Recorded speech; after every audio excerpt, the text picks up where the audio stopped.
आज हम आपको डरावनी कहानियों की दुनिया में ले जाएंगे। ऐसी कहानियां जो आपके रोंगटे खड़े कर देगी। तो लाइट बंद कर ले, आराम से बैठे और याद रखें, यहाँ से वापस लौटना आसान नहीं है। तो स्वागत है और एक नए पॉडकास्ट में। बस नंबर 375। अंधेरी रात थी। घड़ी की सुइयां रात के 11 बजा चुकी थी। सन्नाटा इतना गहरा था कि पत्तों के सरकने और हवा की झोंके की आवाज भी साफ सुनाई दे रही थी। रजत अपने दफ्तर से देर रात घर लौटने के लिए जल्दी जल्दी चल रहा था।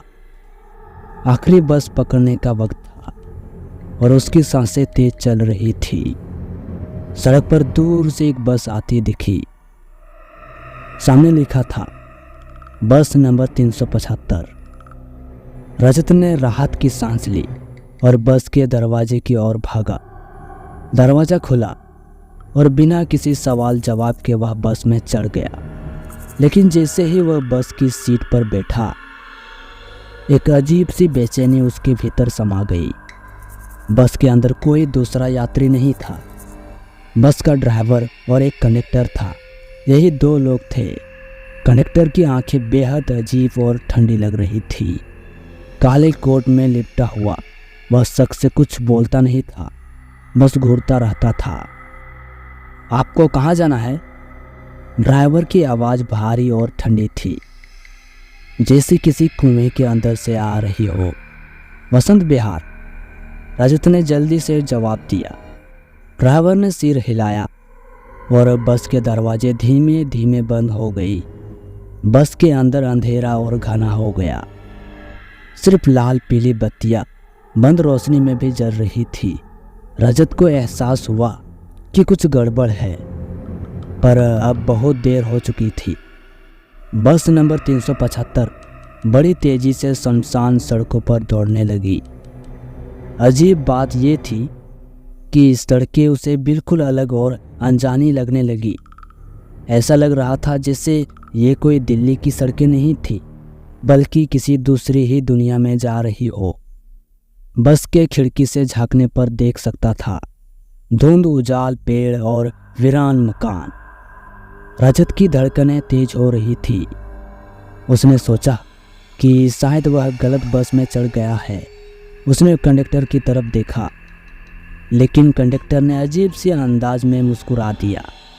उसकी मुस्कान में कुछ ऐसा था जिससे रजत का पूरा शरीर सिहर गया। कहीं मैंने किसी भूतिया बस में तो कदम नहीं रखा?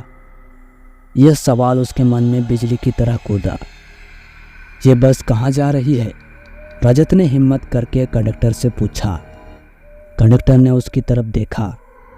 उसकी आंखों में कोई भाव नहीं था। उसने कहा, बस जहाँ जाना है वही जा रही है। सबकी मंजिल पहले से तय होती है भाई। रजत की धड़कनें और तेज हो गई। वह सीट से उठकर दरवाजे के पास जाने लगा, लेकिन दरवाजे लॉक हो चुके थे। बस के अंदर की हवा अब ठंडी और भारी लग रही थी। कुछ दूर चलने के बाद बस एक छोटे मोड़ पर रुकी। रजत को थोड़ी राहत मिली कि शायद कोई और यात्री बस में चढ़ेगा। दरवाज़ा खुला और एक अजीबोगरीब दिखने वाला आदमी बस में चढ़ा। वह गीले कपड़ों में लिपटा हुआ था, जैसे अभी अभी किसी तालाब से निकला हो। उसकी आंखें काली और खोई हुई थी और उसने रजत की तरफ बिना पलक झपकाए देखा। वह आदमी चुपचाप आकर रजत के बगल में बैठ गया। उसकी सांसों से किसी सड़ी हुई चीज की बदबू आ रही थी। रजत ने थोड़ी दूरी बनाने की कोशिश की, लेकिन बस के तंग सीटों में यह मुमकिन नहीं था। आप कहाँ से आ रहे हैं? रजत ने बात करने की कोशिश की। अजनबी ने धीरे से कहा, जहाँ से कोई वापस नहीं आता। यह सुनकर रजत का खून जम गया। बस की हर चीज अब असलियत से परे लगने लगी। वह समझ नहीं पा रहा था कि यह सपना है या हकीकत। बस धीरे धीरे अंधेरी सड़कों पर आगे बढ़ती रही। अब बाहर की हवा और धुंध घनी हो चुकी थी। हर मोड़ पर ऐसा लगता जैसे कोई अनजानी साया बस के पीछे पीछे चल रहा हो। अचानक बस के अंदर लाइट्स झपकने लगी, मानो बस के अंदर कुछ अजीब आकृतियां दौड़ रही हो। रजत ने खिड़की से बाहर झांकने की कोशिश की, लेकिन खिड़कियों पर धुंध इतनी चढ़ गई थी कि बाहर कुछ भी साफ नहीं दिख रहा था।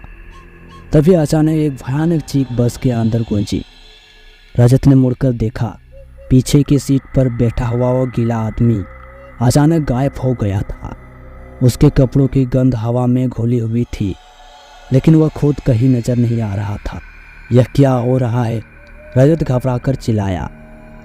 कंडक्टर ने बिना किसी भाव की कहा, जो होना है वही होगा। बस अब एक ऐसे इलाके में पहुंच चुकी थी जो रजत को कुछ जाना पहचाना लग रहा था। उसने देखा कि बस एक पुरानी गली में गुजर रही है, वही गली जहां उसका बचपन बीता था। लेकिन यह जगह अब पूरी तरह बर्बाद हो चुकी थी। रजत को अचानक याद आया, 10 साल पहले एक खौफनाक हादसा हुआ था। एक बस के एक्सीडेंट में कई लोगों की मौत हो गई थी और वह बस की नंबर भी 375 ही थी। यह एहसास होते ही रजत की आंखें चौड़ी हो गई। क्या यह वही बस है जो कभी हादसे का शिकार हुई थी? क्या वह उसी बस में सफ़र कर रहा है जिसे अब भूतिया माना जाता है? अब बस अचानक एक झटके में रुक गई। रजत ने देखा कि बस अब एक सुनसान कब्रिस्तान के सामने खड़ी थी। कंडक्टर ने धीरे से कहा, आखिरी पड़ाव आ गया है भाई। रजत का शरीर सुन्न हो चुका था। उसने देखा कि दरवाजे के बाहर धुंध में कुछ परछाइयाँ थी, जैसे वो सभी आत्माएं उसका इंतजार कर रही हो। उसने बस से उतरने से इनकार कर दिया और चिल्लाते हुए ड्राइवर से कहा, मुझे यहाँ नहीं जाना, मुझे घर जाना है। ड्राइवर ने पीछे मुड़कर उसकी तरफ देखा। उसकी आंखें अब इंसानों जैसी नहीं थी। उसने ठंडी आवाज में कहा, इस बस में जो चढ़ता है उसका घर यही होता है। रजत ने अपनी पूरी ताकत से दरवाज़ा खोलने की कोशिश की, लेकिन दरवाज़ा नहीं खुला। तभी अचानक बस की लाइट्स पूरी तरह से बंद हो गई और चारों ओर घना अंधेरा छा गया।